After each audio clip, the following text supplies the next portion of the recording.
जोंनि आसामनि हिन्जावफोरा व्यक्तिगत पर्यायावनो हक एबा सेल्फ हेल्प ग्रुप बानायनानैनो हक फिसा फिसा बेंकफोरनिफ्राय लन लादोंमोन आरो बिसोर सोरबा दाउ फिनाय अमा फिनाय बोरमा फिनाय आरो खुन्दुं बायस'नानै फाननाय एबा बिदिनो बायदिसिना एन्टारप्रेनियरशिपनि खामानि मावनानै बेबसाय खालामदों नाथाय कर'नानि समाव रांखान्थि हालोदा नस्थ' जानायनि थाखाय गोबां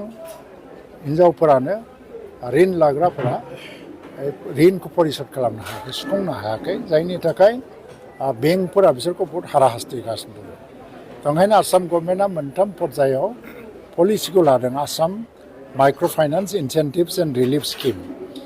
बेनि अर्थआ जाहैबाय मा जायफोर हिन्जावफोरा रेगुलारलि लन पेमेन्ट होगासिनो दं बिसोर जाहाथे आरोबाव लन लाबावनानै बेबसाय खालामो बिनि थुलुंगा होनो थाखाय 25,000 एककालीन साहाय्य 25,000 होनाय जादों बा सोरनिबा एमाउन्टआ 25,000नि गाहायबो जानो हायो सेकेन्ड जायफ्रानाखि ऋणखौ एसे एसे होनो हादों खिन्थु सम्पुर्ण होनो हायाखै बिसोर थालांनाय जिखिनि एमाउन्ट बेखिनिखौ सरकारा दायित्व लादों आरो बिसोरखौ बुंदों जे ऋण लाबावनांगौ आरो ऋणखौ लासै लासैबाबो सुख'लांनांगौ आरो मोनसेया जाहैबाय जायफ्रानाखि ऋणखौ होनो हाथारला बिसोरनि बेंकफ्रा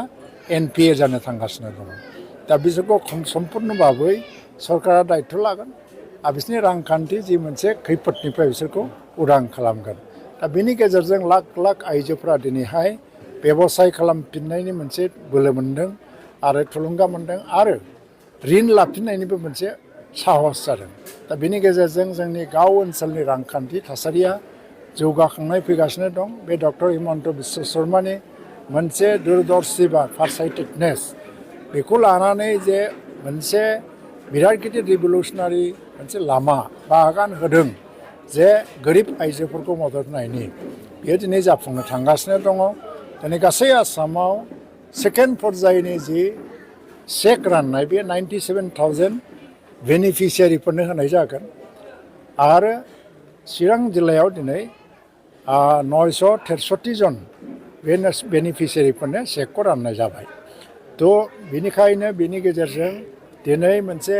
हां मोनगोन रेहाय मोनगोन आरो गोदानै लन लानानै बेबसाय खालामलांनायनि खामानि मावनायनि मोनसे गोसोनि थुलुंगा मोनो